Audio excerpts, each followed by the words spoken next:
Alright, so the All-Star break is officially come and gone. Interesting enough weekend, I guess we could say. I think Saturday night was probably the highlight of it all. But, it's just real wild to me because it kind of seems as though the All-Star game itself just, for whatever reason, isn't what it used to be. And I only say that because, I actually watched the game and, I'll be perfectly honest. I can't think of a point over the last, I would like to say maybe 3 to 5 years or so that I've watched the game and I didn't at some point ultimately kind of tune out in a lot of ways. They've done a lot of things to try to spice it up, like with the captain's situation, which was pretty much a lot of LeBron. But, just watching a lot of that, I think to myself how much, I get where that was a good idea at the time, but did it really do what it was supposed to? I mean, I guess it added a bit of intrigue, and it actually turned out to be pretty entertaining in a lot of ways, just in doses though. But for me, I can't look at the All-Star game and think of it the same way that I did when I think about moments when Magic Johnson, for the first time after revealing that he had contracted the HIV virus, came through and just put on one of the most memorable performances that I'd ever witnessed. I mean, I actually remember watching that game live. I know I'm dating myself saying that, but, I was pretty much on the verge of being a teenager at that point. But either way, I gotta say, it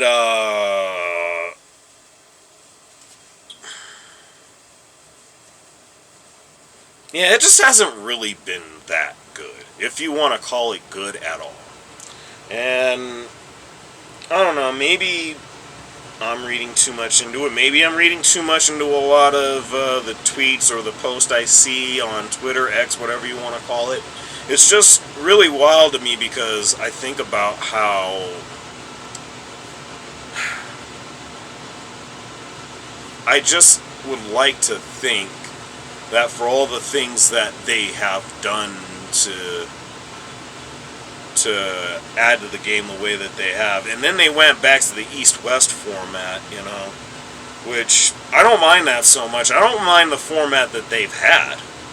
But going back to the strictly East-West format was something that I didn't know that they were going to be doing until, I think, going into the weekend. But I noticed that there wasn't those drafts that they've had annually or anything like that, so there's that. But anyway, no, I just say all that because I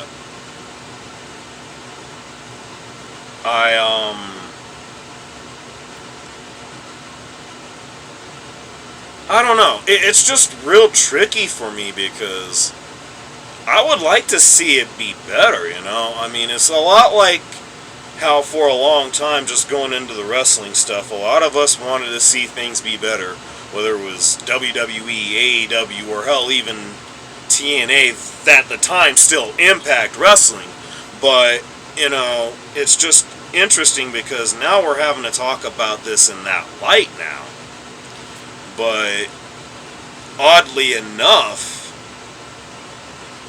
one aspect of the weekend, which, a lot of people have been having some pretty strong criticisms for over the years, myself included, is the dunk contest.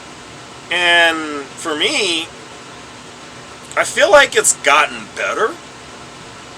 Would you like to see more of the big names? Sure, but I don't know that that's necessarily the most important thing anymore.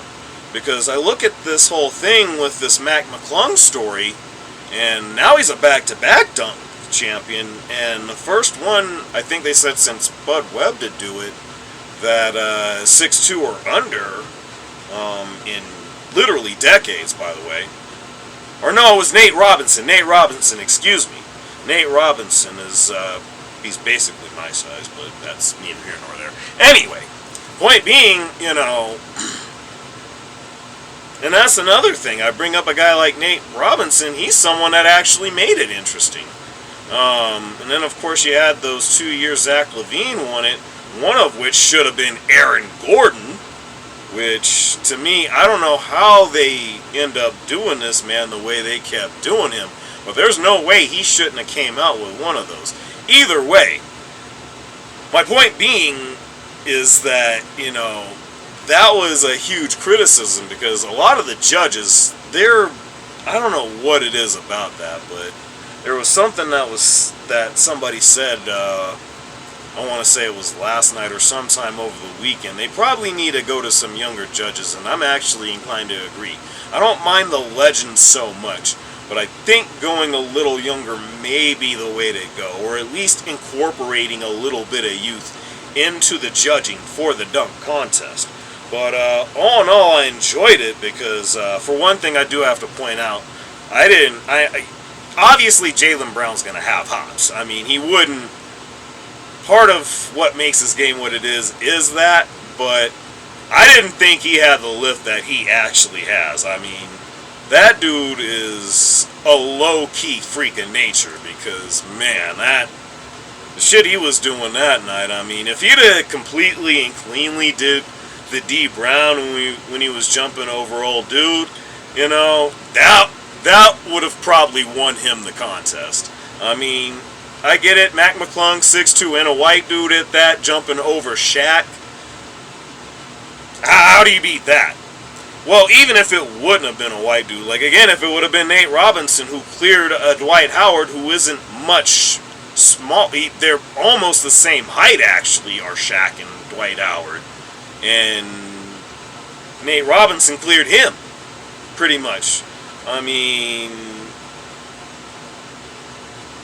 it's just crazy to me to think about that, but it's things like this, and a lot of people are gonna, like, not give that sort of thing the credit it deserves because, I mean, I'm looking at myself, I would think that even in the peak condition that I could do, I'm probably gonna be able to dunk, but I'm not clearing no fucking Shaq. I'm telling you that right now. That ain't happening. That is something I will not be trying to do. I'm not even going to try to clear my uncle who's 6'2". That ain't even going to be a thing. You can forget all about that. But more than anything else, it was just really interesting to see because there are a lot of cool aspects about the weekend. And one of which is got to be the fact that low-key Dame Lillard actually ruled the weekend. First, by becoming the first repeat three-point champion in a long time. Well, I don't think it's been a long time. I'm forgetting who it was. It'll come to me probably after I finish recording this. But, yeah, he's the repeat champion, but also the All-Star MVP, and actually was a first-time starter, I believe, last night. And his fingerprints were all over the game, and it showed.